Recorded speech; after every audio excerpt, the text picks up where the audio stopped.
신상호 교수님은 트리니티에서 공부하셨고, 또 칼빈 신학교에서 공부하셨고, 신약학, 구약학을 다 공부하셨습니다. 그리고 나서 사우스 아프리카에 있는 유니버시티 오브 프레토리아라고 하는 학교에서 설교학으로 PhD를 취득하셨고요. 우리 한국에서 우리 가장 잘 알려진 학교 중에 하나인 우리 총신대학교에서 9년간 설교학 교수로 교수하셨고요. 지금은 아시아연합신학대학 대학원에서 설교학 교수로 교수하십니다. 또 이동원 목사님과 함께 설교 세미나를 개최하시면서 우리 목회자들을 돕고 계십니다. 혹시 여러분들이 기억하시는지 모르는데 한 10여 년 전에 다빈치 코드가 뭐길래라고 하는 책이 나왔었습니다. 우리 목사님이 그 책의 저자이십니다. 그 외에도 여러 권의 책을 쓰셨습니다. 우리 귀한 목사님께서 우리 교회는 좀 작은 교회지만 이렇게 우리 교회 오시는 것을 허락해 주시고 또 설교해 주시게 된 것을 너무나 기쁘게 생각하고, 오늘 그 1부 예배 오시는 분들도 가능하면 3부 예배도 오세요. 우리 두 번 서로 다른 설교를 하시기 때문에 우리가 말씀 가운데 은혜를 충만히 받을 수 있는 귀한 기회라고 생각합니다. 우리 목사님 나오실 때 우리 할렐루야, 우리 오른손 들고 한번 환영하는 마음으로 우리 한번 맞아주시게 되기를 바랍니다. 할렐루야. 할렐루야. 여러분 반갑습니다. 우리 옆에 분들과 참 잘 오셨습니다. 인사하며 교제하시기 바랍니다.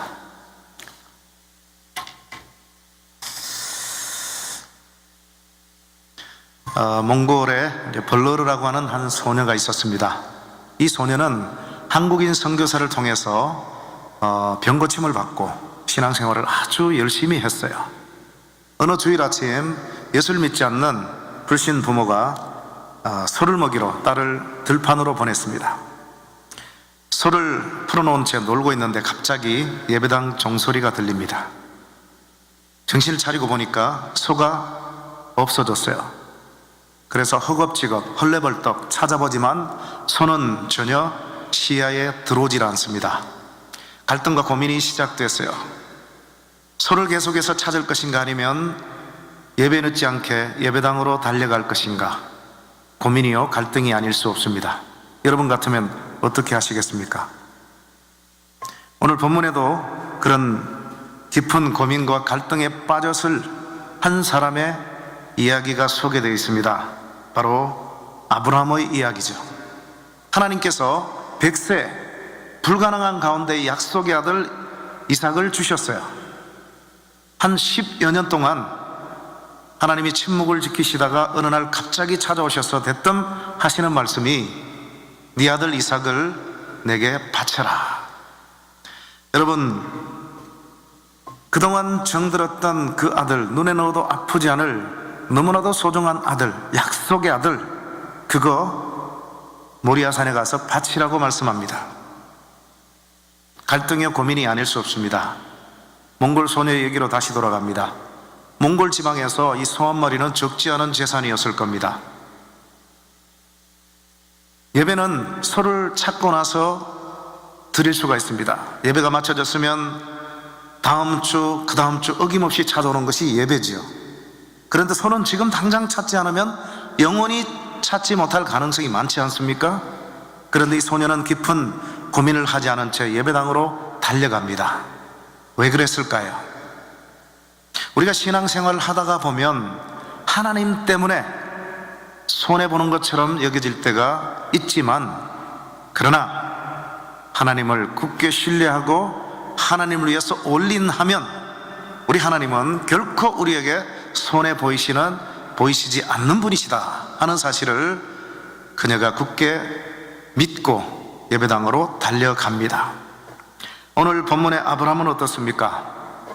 아브라함 역시 깊은 고민과 갈등을 하지 않고 하루 전날 모든 것을 다 준비해 놓고 날이 새자마자 아내와 상의도 하지 않고 하인 둘과 아들을 데리고 모리아산으로 출발합니다. 여러분, 하나님이 주실 때는 언제고 또 바치라는 것은 도대체 무슨 의미일까? 저는 40이 되기 전에 하나님이 자식을 넷이나 주셨어요. 3명은 헤브론교에서 사역할 때 하나님이 주셨습니다. 이 본문을 대할 때마다 4명 중에 1명을 바치라고 하면 누구를 바칠까? 첫째 놈부터 아무리 카운트해도 바칠 놈이 없어요. 그런데 아브라함은 100세, 그것도 약속의 아들, 불가능한 가운데 얻은 그 정든 아들 하나님이 바치라고 하십니다. 왜 바치라고 하셨을까? 그 이유와 목적이 1절에 기록이 되어 있습니다. 하나님이 아브라함을 뭐 하시려고요? 시험하시려고, 테스트하시려고. 그럼 뭐를 시험하려고 하셨을까? 2가지입니다. 첫째는 하나님보다 네게 더 소중한 것이 있느냐 없느냐를 보고자 하심입니다. 그동안 아브라함에게 하나님보다 더 소중한 존재는 없었어요. 물론 이삭을 얻게 되고 나서 그 이후에도 하나님은 아브라함에게 있어서 최고였습니다. 하나님이 최고가 아니라면 그 사람은 하나님의 백성이라 말할 수가 없겠죠. 문제는 하나님 다음 가는 존재가 생겨났다는 겁니다.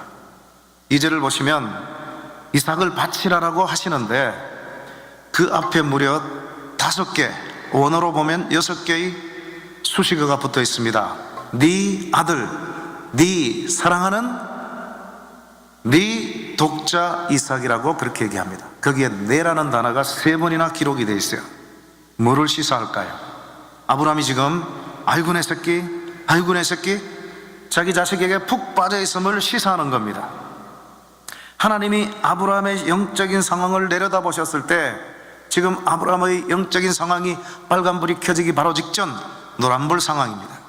그래서 적절한 타이밍에 하나님이 나타나셔서 네가 그렇게 애지중지하는 그 아들 내게 바칠 수 있느냐 묻고 계십니다. 아브라함이 드디어 정신을 차렸습니다. 이삭을 얻고 나서 여전히 21장 후반부에 보시면 하나님 앞에 예배를 드리고 제사를 드리고 있습니다. 그러나 아들 때문에 하나님과 아브라함 사이에 상당한 갭이 생겨났다는 것을 그가 드디어 깨닫습니다. 여러분, 우리 신앙생활에 있어서 하나님과 우리 사이에 막힌담이 있다는 거 정말 얼마나 큰 문제인지 알 수가 없습니다. 여러분, 하나님이 저와 여러분의 최고가 되심을 믿으십니까? 아멘입니까? 노멘입니다. 하나님이 우리의 최고라고 가르치고 하나님이 우리의 최고라고 알고 있는 여기에 엄청난 신앙의 맹점이 있음을 아셔야 됩니다. 저도 이거 10년 전에 깨달았어요. 성경을 읽다가 그게 문제였구나. 기아자동차 K5의 슬로건이 하나 있습니다. 뭔지 아세요? 우리는 the best, 최고를 원하지 않는다. 우리는 the only one, 유일한 것을 추구할 것이다. 바로 그겁니다. 여러분, 결혼한 분들 계시죠? 우리 사모님에게 한번 물어볼게요. 이성적인 사랑으로 우리 목사님이 사모님을 최고로 사랑하기를 원하세요? 아니면 유일한 사랑으로 사랑하기를 원하세요? 유일한 사랑. 그런데 지금까지 여자분들 어땠어요? 자기 나 이뻐, 나 사랑해, 이뻐, 얼만큼? 최고로. 그러면 좋아들 하셨죠? 그럼 무슨 얘기입니까? 2번째, 3번째 이쁘고 사랑하는 여자가 있어도 좋다는 얘기예요. 우리 남편들은 어때요? 아내들이 여러분을 최고로 사랑하기를 원하세요? 아니면 the only one, 유일한 사랑으로 사랑하기를 원하세요? 두말하면 잔소리죠. 우리 신앙의 대상으로 우리 하나님 역시 마찬가지입니다. 최고였기 때문에 문제가 생기는 거예요. 2번째, 3번째 우리 신앙의 대상이 있어요. 그래서 성경은 말씀하잖아요. 하나님과 세상을, 하나님과 재물을 겸하여 섬길 수 없느니라. 2번째, 3번째 소중한 대상이 있습니다. 그런데 아주 짧은 순간은요, 그것이 하나님과 버금갈 정도로 중요하거나 또 아주 짧은 순간은 하나님보다 더 소중한 순간이 생겨납니다. 왜 교회 안에서 청춘 남녀들이 실연했다고 자살합니까? 하나님 다음과는 존재했기 때문에. 그런데 그 짧은 순간만큼은 실현했을 때 하나님의 버금가거나 하나님보다 더 소중하기 때문에 사고를 치는 거예요. 그렇습니다. 우리 하나님은 우리의 신앙의 대상으로 최고가 아니라 유일한 분이 되시기를 주님의 이름으로 축원합니다. 두 번째 하나님이 아브라함을 테스트하신 이유가 있습니다. 뭘까요? 그것은 약속을 신뢰하나 못하나를 보고자 하심입니다. 그동안요, 아브라함이 무려 5번에 걸쳐서 하나님과의 약속을 신뢰하지 못하고 불순종해버렸어요. 창세기 12장, 하나님이 기업과 자식을 약속했어요. 그런데 기근이 들자 하나님 앞에 물어보지도 않고 하나님의 약속 신뢰도 하지 않은 채 애굽 땅으로 내려가 버립니다. 실패해버렸죠. 그래서 창세기 12장, 15장, 16장, 17장, 18장 무려 15번에 걸쳐서 하나님의 약속 신뢰 못하고 불순종해버립니다. 우리 사람 같으면 상대방과 약속이 틀어지면 그 사람과는 다시 약속을 하지 않습니다. 신뢰가 깨지는 거죠. 하나님도 우리와 똑같은 분이셨다면 오늘 저와 여러분에게는 영원히 소망이 없습니다. 오늘 이 아브라함을 보세요. 아브라함이 쓰러졌습니다. 넘어졌습니다. 실패했어요.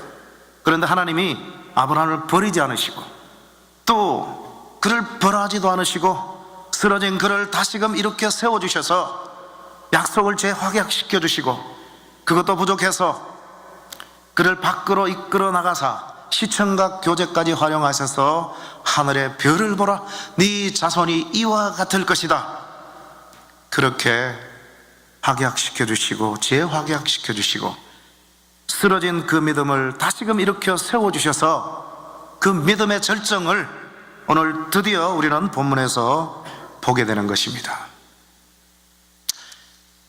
하나님의 약속을 신뢰하느냐 아니면 보이지 않는 중에 암담한 이 현실만을 보고 살아가느냐, 이것은 우리 신앙생활에 있어서 아주 중요한 관건이 됩니다.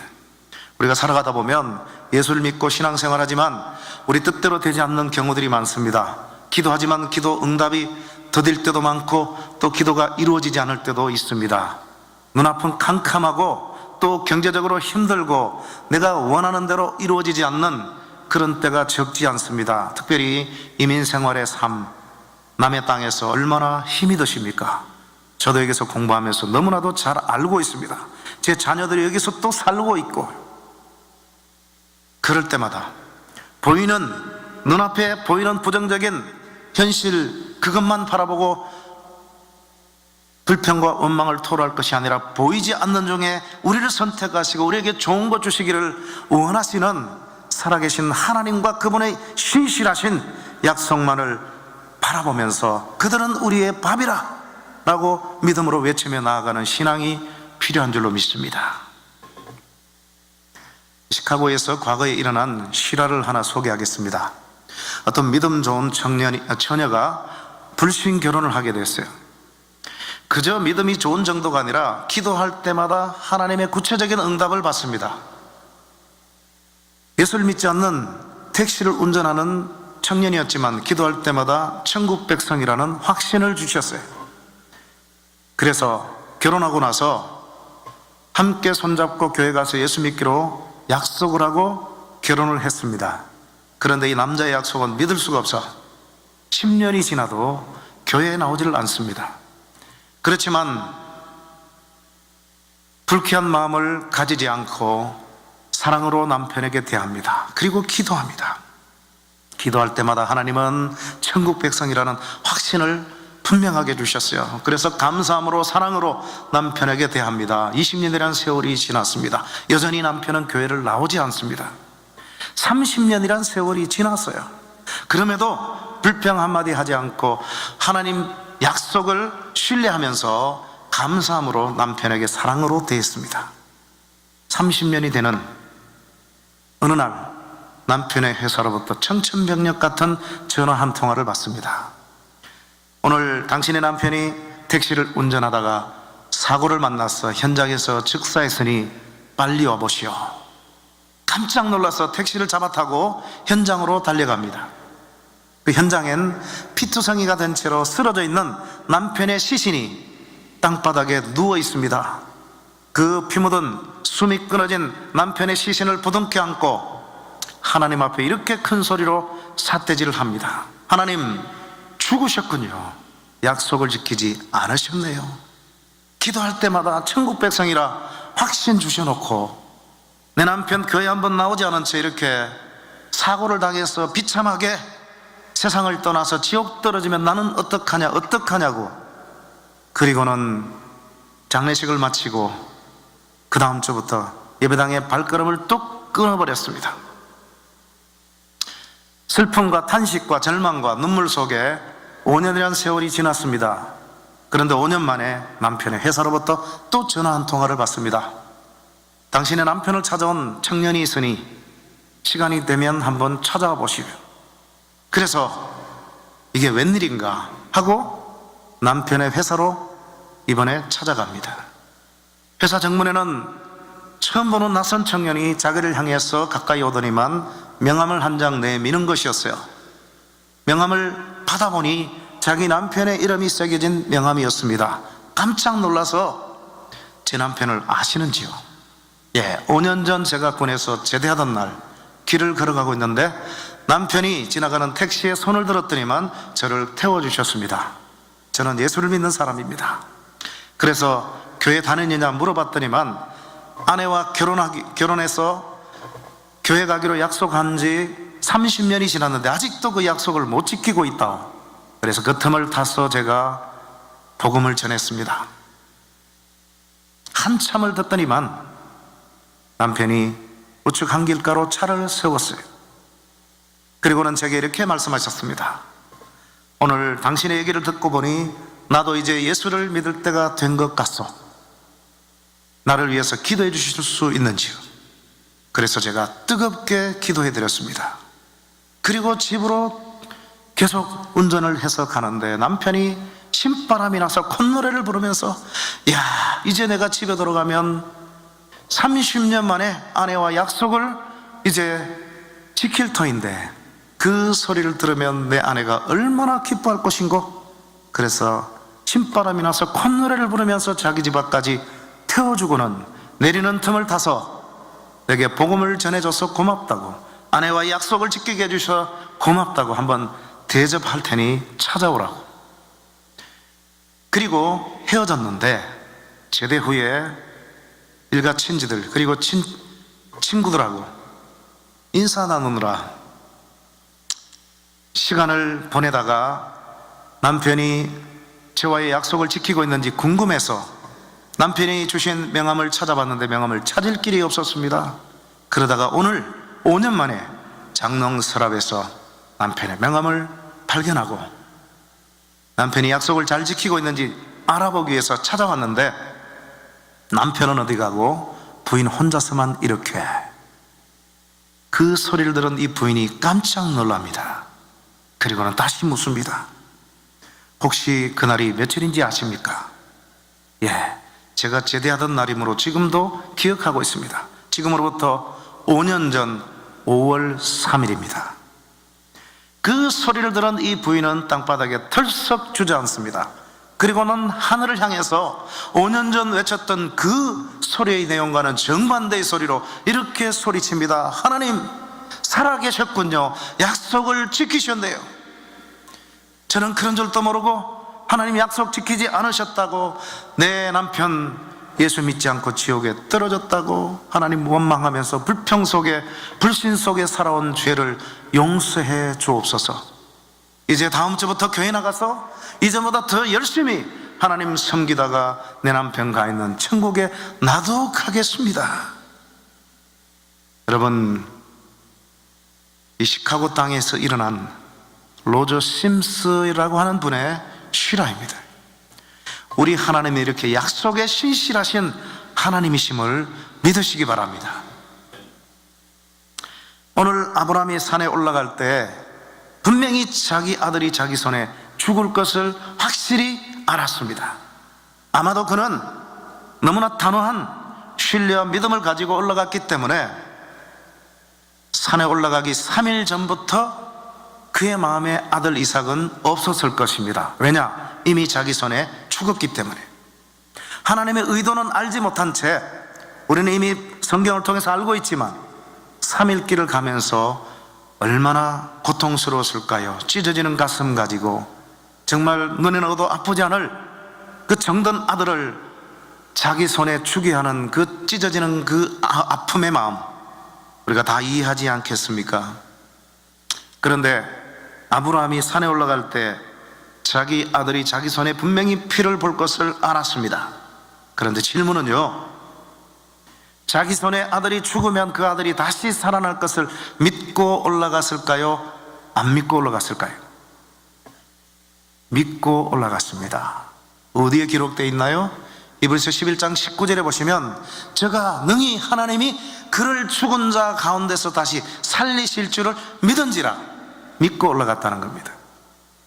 여러분, 신약까지 갈 필요가 없어요. 오늘 창세기 22장 5절 본문을 보시면, 이전 한글 개역 본문을 보면 주어가 내가라고 되어 있습니다. 내가 너희에게로 돌아오리라 이렇게 되어 있는데, 지금 개역 개정은 원문대로 제대로 번역했습니다. 주어가 뭐로 되어 있습니까? 우리가 너희에게로, 하인들에게로 돌아오리라. 우리는 누굽니까? 아들과 아브라함입니다. 아들과 함께 돌아오리라. 그가 믿음을 가지고 올라갔다는 것을 오늘 5절을 통해서 우리는 확인할 수가 있습니다. 그렇습니다. 드디어 아브라함이 하나님의 약속을 신뢰했어요. 6번째 만에 하나님의 참아주심, 배려하심으로 그의 믿음이 조금씩 자라나서 그 믿음의 절정을 오늘 본문은 우리에게 보여주고 있는 것입니다. 여러분, 아들을 자기 손에 바친다고 하는 거 정말 어려운 일입니다. 토니 캠플러라고 하는 목사님이 계세요. 이 목사님은 유명한 설교학자이고 또 심리학자입니다.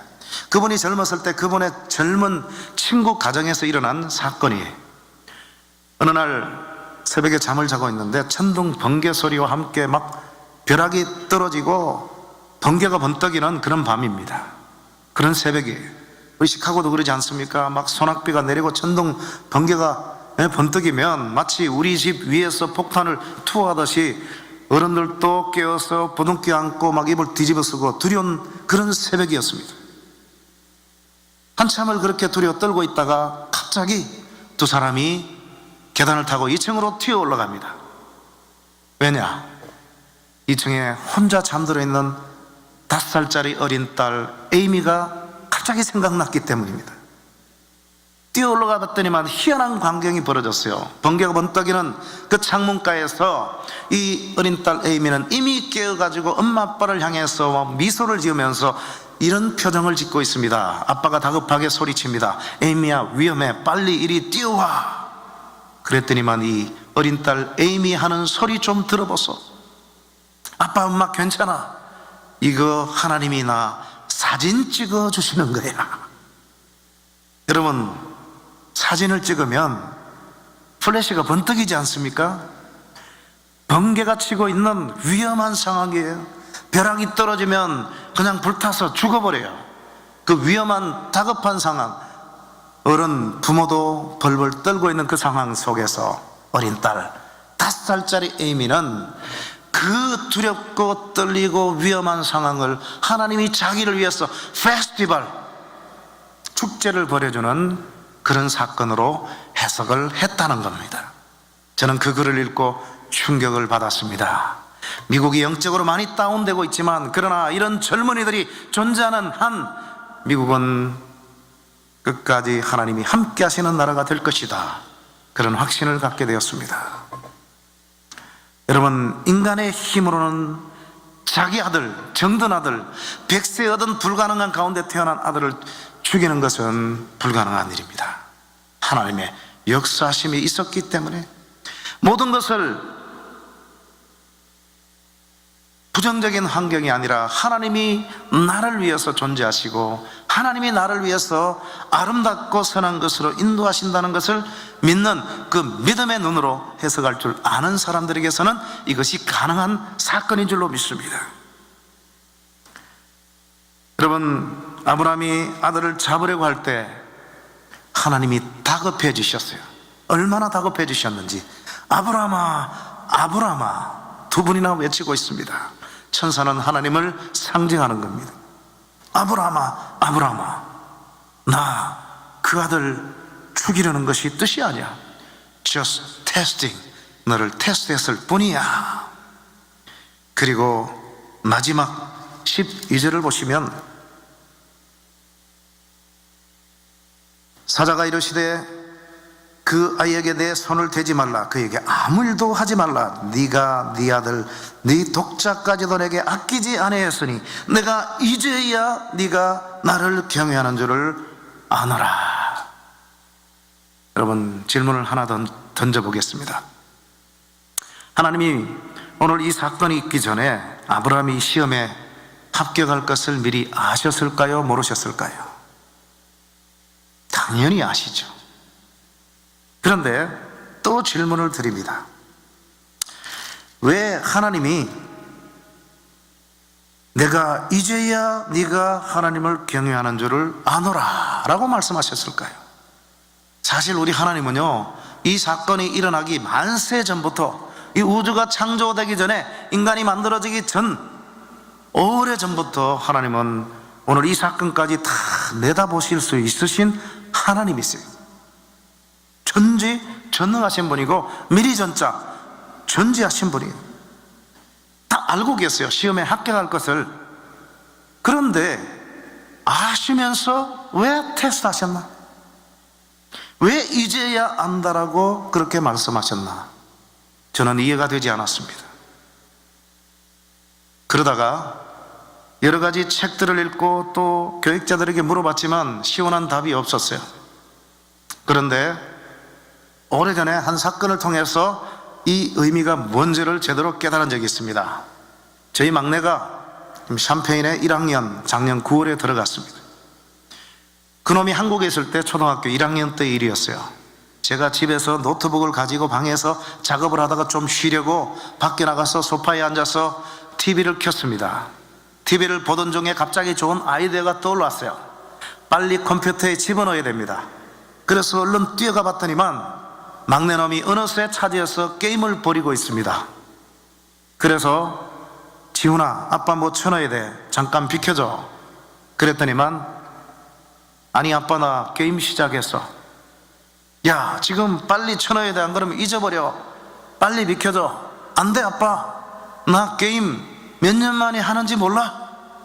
요 한 게임 마치고.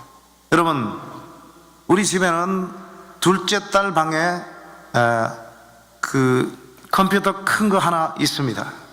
그 방에는 남동생들이 얼씬도 못합니다. 그리고는 제 노트북. 요즘은 뭐 컴퓨터가 다 있고 노트북이 있지만 그때만 해도 컴퓨터가 귀한 시절이었어요. 이 애들이 PC방도 가지 않아요. 한국은 PC방이 있거든요. 게임도 하고 하는데 학교 갔다고 들르고 막 그러죠. 우리 애들은 PC방을 가지 않습니다. 그랬다면 정말 6개월 만에 이 게임을 하는 건지 아니면 1년 만에 게임을 하는지 몰라요. 근데 제가 화가 나가지고 너 게임을 더 사랑해, 아빠를 더 사랑해? 그랬더니만 당근이지. 당근 뭐야? 아빠를 더 사랑하지. 아빠를 더 사랑하면 지금 내놔야지 이놈아. 안 돼 아빠, 나 몇 년 만에 이거 지금 게임하는 거야.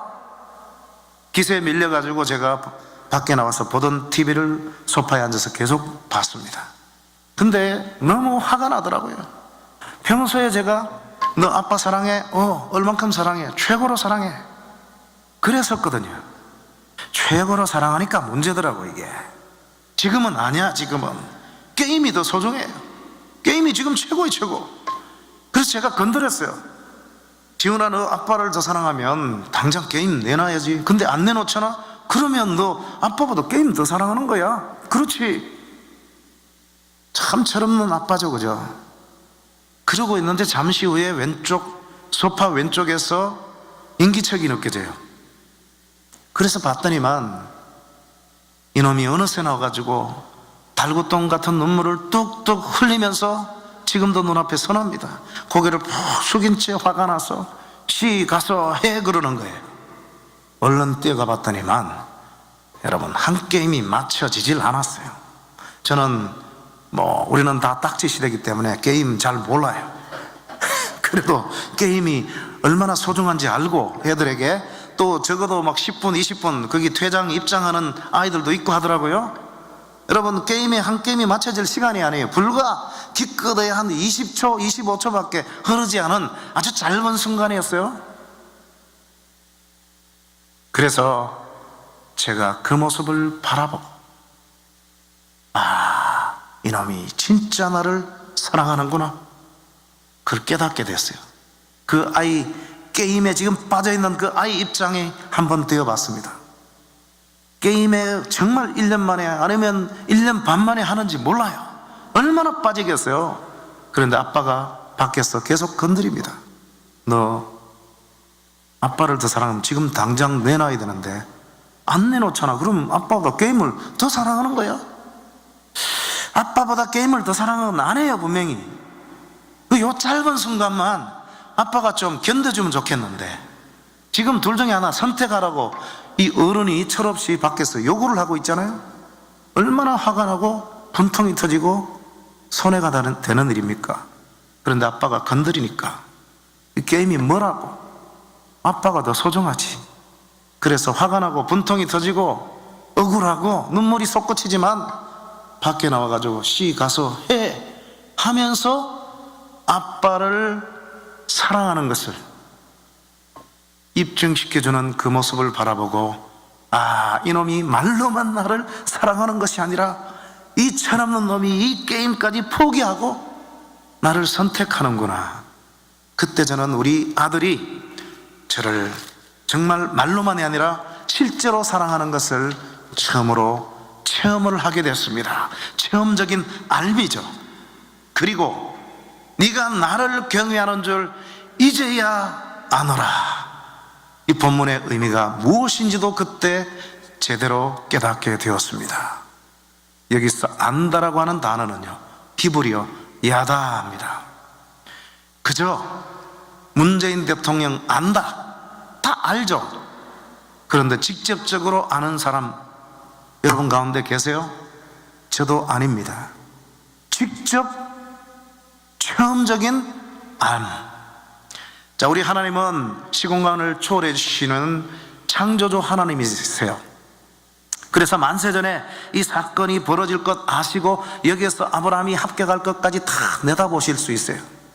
그런데 시공간에 제한을 받아서 1초 1초를 벗삼아서 2초 1분 그리고 1시간 그리고 하루 그리고 365일 1년을 미래를 향해서 달려가야 하는 3일 길을 째깍째깍 1초 1초 아들을 잡으려는 그 괴로운 마음을 가지고 달려가야 하는 그 아브라함의 모습을 직접 지켜보시면서, 이놈이 말로 나를 사랑하는 것이 아니라 진짜 나를 경외하는구나 하는 것을 하나님께서 아셨다는 겁니다. 여러분, 몽골 소녀의 뒷얘기가 궁금하지 않습니까? 헐레벌떡 허겁지겁 숨가쁘게 뛰어갔습니다. 왜 이렇게 숨가쁘게 뛰어갔냐고 모든 교인들이 자초지종을 다 알았어요. 그리고 예배가 시작됐습니다. 거기에 한국인 선교사 한 분이 앉아 계셨어요. 아마도 그분에게는 설교가 기어 들어오지 않았을 겁니다. 이렇게 기도합니다. 하나님이냐 소냐? 서로를 가감히 포기하고 찾아온 저 몽골 소녀, 하나님을 찾아온 저 몽골 소녀 결코 손해보지 않게 주옵소서. 예배가 마쳐졌습니다. 예배당 문을 열고 맨 처음 성도가 마당으로 나가는데 기적이 일어났습니다. 예배당에 소름 소리가 들리는 거예요. 온 교원들이 다 나와봤어요. 그녀가 잃어버렸던 소가 제 발로 예배당에 찾아왔습니다. 여러분, 소는 예배당에 두지 않습니다. 아마도 그 소는 평생에 그 예배당에 와보지 않았을 가능성이 많습니다.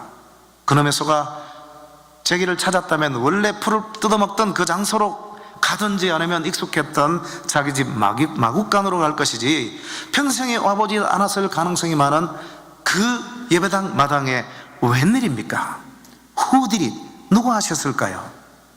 하나님이 하셨습니다. Why? 하나님이냐 소냐? 하나님이냐 재물이냐? 하나님이냐 세상이냐? 그 중에 모든 것 다 과감히 포기하고 하나님에게 올인하는 사람에게는 결코 손해보이지 않으시는 하나님이다라는 사실을 신뢰하는 몽골 소녀뿐만 아니라 그 사건을 알고 있는 모든 몽골 성도들에게 보여주고자 하심인 줄로 믿습니다. 소냐 하나님이냐? 소를 포기하고 하나님을 찾아왔더니만 하나님도 찾고 예배도 드리고 또 그가 포기했던 소도 하나님께서 덤으로 축복으로 허락해 주셨어요. 그래서 이 예배를 마치고 온 성도들과 함께 들판으로 소를 찾으러 갈 필요 없이 하나님께서 집으로 바로 몰고 가도록 친절하게 인도하신 그 하나님이 지금도 살아계시는 오늘 다섬교회 성도 여러분의 아빠가 되신다는 사실을 믿으시기 바랍니다. 오늘 본문의 설교의 제목이 뭐지요? 하나님의 방정식입니다. 아니, 이 본문에 무슨 하나님의 방정식이 들어있나? 들어있습니다. 하나님의 방정식을 소개하기 전에 먼저 세상의 방정식을 간단하게 소개합니다. 이게 바로 세상의 방정식입니다. 1 빼기 1은 nothing, 0, 0, 빵. 여러분, 내가 1을 갖고 있습니다. 누가 1을 달라고 합니다. 내려놓으라고 합니다. 절대로 주지 않습니다. 왜냐? nothing, 없어지니까, 손해보니까. 이 일이 귀하면 귀할수록 절대로 내려놓지 않죠. 이게 바로 세상 사람들이 알고 살아가는 세상 산술법, 세상 방정식입니다. 그런데 문제는 오늘 하나님을 신뢰하고 믿고 따라가는 하나님의 백성들 역시도 하나님의 방정식이 아니라 이 세상 방정식에 취해서 살아간다는 겁니다. 그런데 오늘 본문에서 아브라함이 경험한 하나님의 방정식의 결과는 어떨까요? 바로 이것입니다. 1 빼기 1은 세상 방정식의 결과는 뭐라고 했죠? 0이죠. 없어집니다. 손해봅니다. 그런데 하나님의 방정식의 결과는 결코 손해보지 않습니다. 1보다 훨씬 큰 빚들이, 그리고 그걸로 끝나지 않습니다. 꼬리에 꼬리를 묻니다. 플러스 1, 그리고 또 플러스 스몰 1입니다. 마지막으로 이것을 설명하고 말씀을 맺겠습니다. 맨 왼쪽에 있는 이 1은 백세에 얻은 너무나 소중한 아들 이삭입니다. 그거 하나님이 내려놓으라, 바치라고 합니다. 웬만해서는 바칠 수가 없죠. 죽어버리니까. 약속의 아들인데. 그런데 아브라함은 바치고자 했어요. 이미 하나님께는 바친 거나 마찬가지입니다. 그렇게 바쳤더니만 그 결과가 어떻게 됐어요? 죽었습니까? 없어졌습니까? 손해봤습니까? 아닙니다. 1보다 훨씬 큰 빅토리를 얻게 됐어요. 빅토리가 뭘까요? 첫째, 시험에 합격했어요. 몇 수 만에 합격했습니까? 무려 6수 만에 합격한 거예요. 그리고 두 번째는 하나님을 기쁘게 해드렸습니다. 아브라함아, 아브라함아. 아마도 그때는 그 순간만큼은 천국에 있는 모든 천사들까지 숨죽이며 지켜봤을 것으로 저는 생각합니다. 마지막 세 번째로 하나님을 영화롭게 했습니다. 네가 나를 경외하는 줄 이제야 아노라. 사람의 제일 되는 목적은 내가 예수 믿고 나 혼자 천국 가는 것이 아니라 하나님께 영광 돌리는 겁니다. 하나님께 영광을 돌렸습니다. 그리고 끝나지 않습니다. 플러스 1입니다. 왼쪽과 오른쪽 똑같은 크기의 1이죠. 그가 죽이려고 했던 아들 이삭, 하나님께서 털끝 하나 손대지 못하게 하시고 어머니 품으로 돌아가게 해 주셨어요. 그리고 마지막 플러스 스몰 원, 이게 도대체 뭘까? 자, 이스라엘 백성들이 죄를 범하면 1년에 한 차례 이제 제사장을 찾아갑니다. 그래서 속죄 제사를 드리도록 되어 있어요. 그런데 제물을 반드시 가지고 가야 합니다. 소나 양이나, 또 아무리 못 사는 사람이라 할지라도 빚을 내서라도 비둘기와 새를 준비해서 갑니다. 그 누가 준비합니까? 하나님이 준비하지 않습니다. 제사장이 준비하지 않습니다. 누가 준비합니까? 당사자가 준비하는 거예요. 그런데 오늘 이삭 대신 바쳐진 이 숫양 누가 준비했어요? 아브라함이 준비했습니까? 아닙니다. 아들 이삭이 준비했습니까? 아닙니다. 누가 준비했어요? 여호와 이레의 하나님, 우리 하나님 아버지께서 그 숫양까지도 아브라함을 위해서 이삭을 대신해서 준비하신 친절하신 하나님, 그분이 바로 우리 아빠 되신 하나님, 여호와란 사실을 여러분 다시 한번 기억하시길 바랍니다. 오늘 이 시간 이 아침에 우리 하나님은 저와 여러분에게도 묻고 계십니다. 사랑하는 아들아, 사랑하는 딸아, 그동안 네가 아까워서 내려놓지 못하고 바치지 못하고 포기하지 못했던 것, 움켜쥐고 있었던 것, 그건 무엇이냐? 나를 위해서 아낌없이 내려놓고 바치고 포기할 수 있느냐?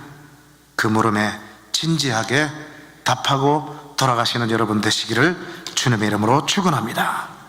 기도하시겠습니다. 하나님 고맙습니다. 오늘 아브라함의 사건을 통해서 하나님의 방정식을 보여주심을 감사합니다. 우리가 송구 영신 예배를 드리면서 정말 원래만큼은 어느 해보다도 하나님 더 신뢰하고 하나님 앞에 충성하고 헌신하겠습니다 다짐했습니다. 그런데 더도 말고 지내온 몇 주간만큼 우리의 삶을 한번 돌아보고 반성하기를 원합니다. 작심삼일이 되진 않았는지요? 립서비스로만 끝나진 않았는지요? 우리 하나님 아버지도 우리 인간 부모와 똑같이 말로만의 충성, 입술만의 헌신이 아니라 정말 내가 손해가 된다 할지라도 하나님 위해서 아낌없이 행동으로 열매 맺는 그런 참 신앙의 모습, 참 헌신의 모습 원한다는 사실 오늘 깨우쳐 주셔서 감사합니다. 남은 이 한 해 동안 정말 살아 꿈틀대는 행함으로 실천되고 열매로 확실하게 보여지는 그런 신앙의 순종자, 헌신자들이 다 될 수 있도록 축복하여 주옵소서. 예수님 이름으로 기도드리옵나이다. 아멘.